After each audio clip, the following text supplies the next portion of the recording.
IVC, Dale Gateful 33 here to do a recent finds video. A few records here, 7 or 8 that I'll show you and share with you that I've been listening to recently. I picked up recently, some in the last probably 2 or 3 months really.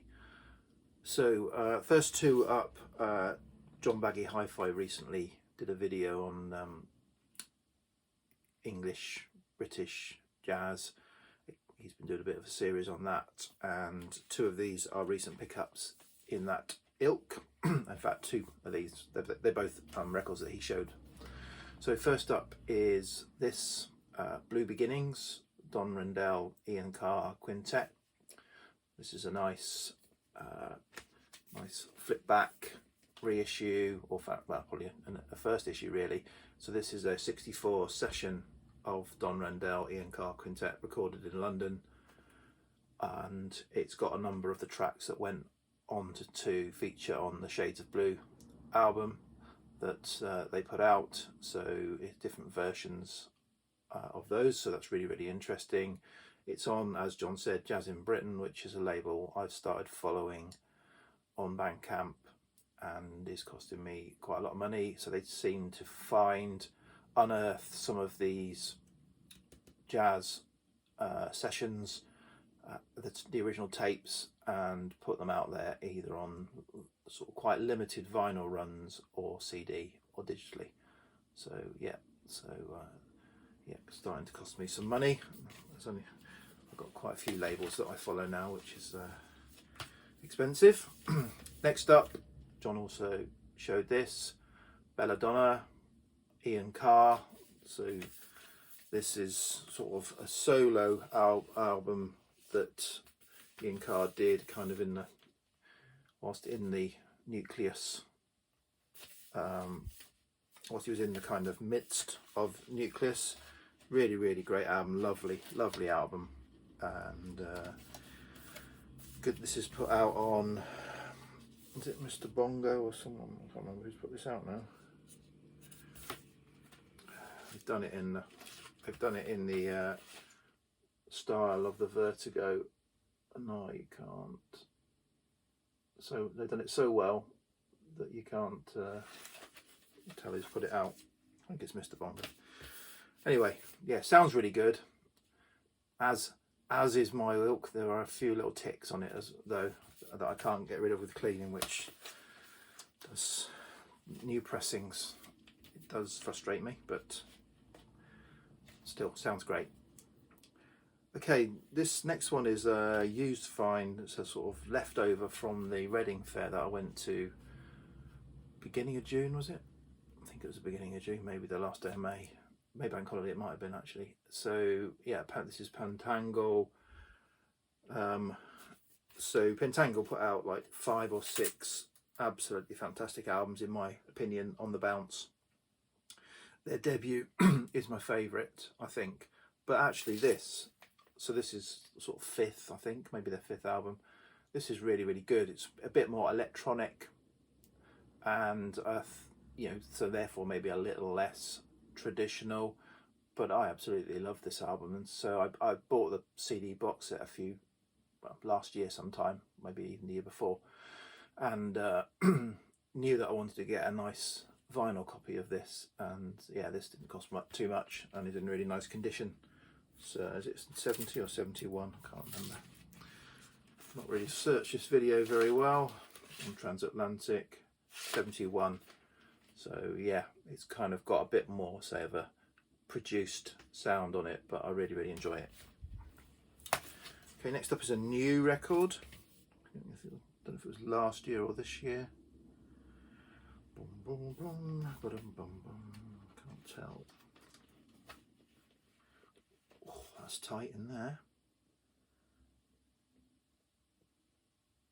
2020. So yeah, I think it was the end of last year. I had it on my list but never picked it up, and then it dropped to something like £10 or something like that on Amazon.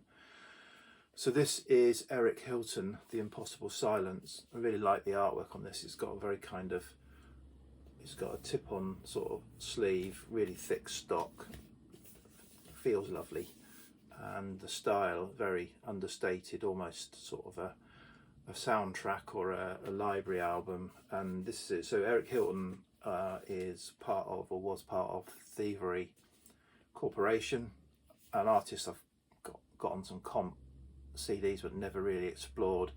Sort of, I guess, laid back trip hop. This is sort of laid back trip hop library. Really nice, great, really enjoyable album. So yeah, I really enjoyed this in that style.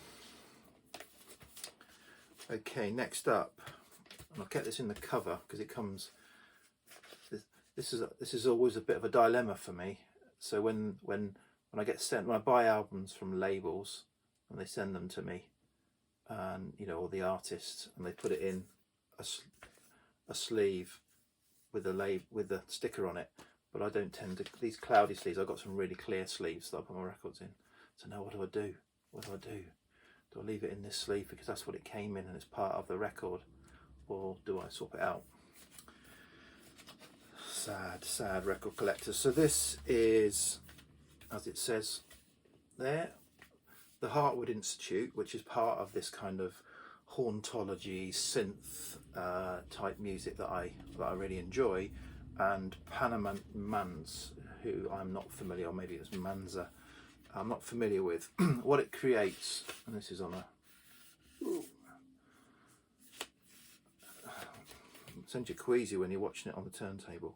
This is on Castles in Space, which is a label, another label that I tend to buy lots from, and I've recently joined their subscribers service. So I pay £15 a month, and I have just received my first batch of subscriber only vinyl releases. I think you can pay £8 a month to be a digital subscriber, or £15 a month to be a vinyl subscriber, and you get exclusive member only vinyl releases, as well as they still put out other releases which you have to kind of snap up.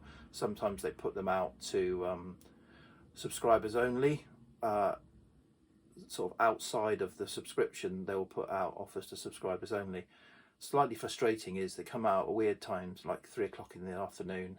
When I see it, if I'm working, when I check my phone, my feed, about sort of 6 o'clock, they've put out 100 limited 100 vinyl press, and there are about 500 or 600 subscribers. So bang, they're gone. When I kind of know about it, they're gone. So you need to move quick. Anyway, this is really interesting. So this is that kind of synthy, analog synthy type sound, but and I guess it must be Panama Manza or Mance, bring a bit more of a beat to it. Sometimes it's almost techno in places, which I know I wasn't a child of the techno type music. So, but it's interesting. It's certainly, so it's a bit more than that sort of fairly melancholy analog synth type style music, almost krautrocky style. It's got something different going on. So yeah, interesting, enjoyable. Okay, next up was something I had on my want list for a while, based on the fact I picked up an album that this label put out a few years ago on Ennio Morricone, and it's fantastic packaging and a fantastic compilation album of Morricone called Morricone Groove. So I follow them on Instagram, and they announced that they were putting out another batch of records. Here's the Obi of the records that they were putting out. A number of soundtracks, a couple of Roy Budd soundtracks I was interested in. So I think they're from Korea, and they issue their music through Light in the Attic in the US. But what that means for us in the UK is they're super expensive when they do hit the shores, these shores, because I guess of all the shipping involved, not necessarily. So this is Roy Budd, the Marseille Contract soundtrack, and it is that 70s crime drama soundtrack sound. Roy Budd, very much like Get Carter type thing. Really enjoyable, but it's got It's got a booklet, a leaflet in it. So I ended up ordering this on Amazon, well, and it just went out sort of not in stock, and I kind of just left it there. I was going to cancel it and buy it from, could have bought it from Juno Records, but I left it there because it happened to come with an auto rip on Amazon, and I wanted the digital version as well for the car because it's quite a good soundtrack like that. So I just left it there and just thought, I'll just see how it goes. I won't buy it for anywhere else, and I'll probably lose out on it. And then sort of 3 months later, I got a Amazon shipping notification on it, so it surprised me. So I also wanted to get this one, the Stone Killer. It's just double album. They're releasing like a double album where they've got one version of the soundtrack and another disc of alternate version of the soundtrack. But these are expensive. This was £31, I think, on Amazon. They're about 34, 35 elsewhere, and the double album was 45. They go up to 50 quid, and I think you're paying just because the fact that this has done some miles to get to the UK shores, although it is a nice packaging and nice pressing. It's and they do a coloured version and a black version. This is just a black version. So yeah, so interesting. But okay, I decided not to buy the other one in the end, and this will do me. But yeah, really good soundtrack. Michael Caine was in it, if you didn't spot that on the cover. Okay, next up, what have we got left? We've got 3 left. So next up was, this in Winchester where I live, there's a sort of antiques market. Not really any records there apart from one guy who has some records, and occasionally he has something. So I tend to drop my daughter off on when they're on, drop my daughter into work, and I'll just sort of pop along there, see if he's got anything. Often he's got the same stuff he had the last month and the month before, but this month he did have a few new things in there, and so I picked up this. So it was 9 quid, so it was quite a good price for a really lovely condition. Songs to learn and sing. So Echo and the Bunnymen, it's a hits album or comp, but I haven't got all of their sort of run of four great albums. I'm missing Crocodiles because I used to have it and stupidly sold it. I wish I hadn't. But yeah, this comes with, so this is the European release original, lovely condition. Got the insert, and also came with a reproduction of their first single in it as well. So it's got the single in it and an insert. I played it on Sunday again, and yeah, so absolutely great. The running order, the track listing, it was really enjoyable. It's got tracks on it that aren't on the albums anyway, so it's worth having just for that, I think. But yeah, really good album. Enjoyed that. Okay, next up, an unnecessary purchase, probably. I don't know. So they've been re-releasing or done these kind of half-speed mastering. So there's been a half-speed master reissue of the 12-inch for Ghost Town, one of my, all-time favourite singles. It's really, at the time when it came out, absolutely kind of struck me at that time. Loved it. I've got the 7-inch single, and I've got digitally. I've got some specials box CDs and stuff like that. So I've got it digitally, and I've got a 7-inch single, but I've never had the 12-inch.